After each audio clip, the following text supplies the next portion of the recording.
Hello, everybody. This is Catholic Dad, episode number 114. We obey out of love and fear. Love and fear. So, why do we as Catholics we have to be obedient to the Holy Catholic Church and be obedient to God's will, God's word, God's laws? And so, why are we obedient? And this is something we should think about. Are we obedient because we love God and we love Him with all our heart and our mind and our soul? And we just want to do what's great for Him? I mean, that would be wonderful if we were all like that. Or are we obedient because we're afraid of Him a little bit? You know, because some people need the fear of God in them, right, to make them behave in righteous ways. And so, um, think about that. So we either love God, and I mean, we're either obedient to our faith and obedient to God because we love Him, or we fear Him. And I would say it's probably a little bit of both, because our act of contrition says, I dread the loss of heaven and the pains of hell, meaning I dread the loss of your love, God, right? I don't want to lose that, and that's why I love you so much, and the pains of hell. So the reason why we're heartily sorry is because we do love Him so much, and also we are fear where we might go if we have mortal sins on our soul. And so I want everybody to think about that. You know, too much love, just pure love for obedience, that's something that, boy, it'd be great if we could get there, but most people aren't. And, being obedient purely out of fear, that's not good either. You should fear your Lord, because hell is horrible, right? It's probably 1,000 times worse than anything we've ever imagined, and it lasts forever. And forever is a very long time. Eternity's pretty horrible. And so if we're really respectful of the Lord, respectful of the Lord's power and the capacity of heaven and hell, we should really want to get to heaven through love and fear, and we should try to avoid hell through love and fear as well. Now that brings me to some kind of psychological analysis of people. Super nice people in society, they're like people that particularly the betas out there, there's alphas that are very confident, go up, talk to anybody, they're really afraid of nothing. And the betas that are kind of more timid and introverted. The betas, when you break it down, if they're always following the rules, and they're always nice, and they're always, they're never doing anything harmful to people, it's either one of two options here.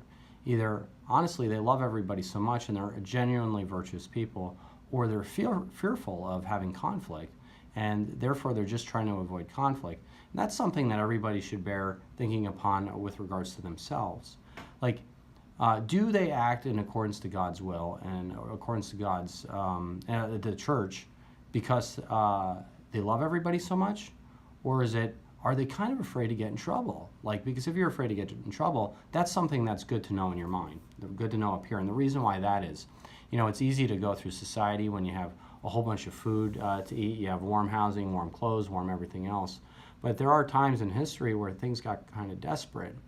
And, I think the basic hallmark of society is this, Black Friday sales after Thanksgiving, that when you see people and they're just trying to get toys for their kids, or, like the latest, greatest thing, they're willing to maul over each other and potentially kill and assault each other for like a Barbie doll, or the latest, greatest thing. Think about if the store shelves were a little bit empty and people were growing a little bit hungry, what would people be willing to do to one another? I would argue if you love the Lord and you're obedient because of it, you're actually going to allow yourself to starve, or you'll stick up for yourself, but you're not going to maul over people, and you're not going to steal from people, and you're not going to run over others. Versus if you're really hungry and you run over others, maybe your behavior is kept in check because of fear, right? And so that's something to think about, because when times get desperate, apparently good people do horrible things to one another. And I would argue that the people that do horrible things, who act in a good way when food is, plentiful and there's good housing and everything else, I think they act more on fear, out of harming people, harming other people. Like, they don't want the conflict with other people.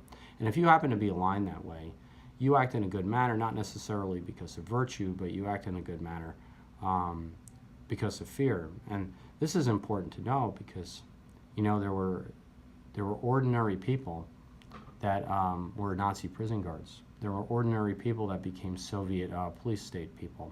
There were ordinary people that you thought were good people in society, but eventually when trials and tribulations came upon them, they were willing to do horrible things to their fellow man. And so I would argue fear is a good thing of the Lord, and fear is a good thing of breaking the rules. But really, you got to hone your virtue, and you got to make your virtue pinnacle, where you act obedient because of your just immense love of the Lord, your immense love of society, your immense love of your fellow man, not because you're afraid of your fellow man, because somebody who's fearful of their fellow man and they act accordingly in justice, well, when the chips fall and things become desperate, you could actually become one of the worst components of society if fear is what drives you. And so think about that, pray about it, meditate about it. Why are you a nice person? Why do you take care of your society? Is it because you love them so much, or because you're fearful of them? Why do you go to church? Is it because you love the Lord so much, or you're fearful of the Lord? A little bit of both, probably. And I bet you a lot of people have a lot more fear in their hearts than they realize. And when times get hard, you gotta lean on the virtue, and you gotta lean on the love, because you don't want to steamroll your fellow citizen. This is Catholic Dad making you think about it. Love versus fear. Why do you obey the Lord? Hopefully it's because of love, but I'm sure there's some small component of fear. God bless you. Take care. Pray the rosary, get the Mass, and try to get the confession. God bless.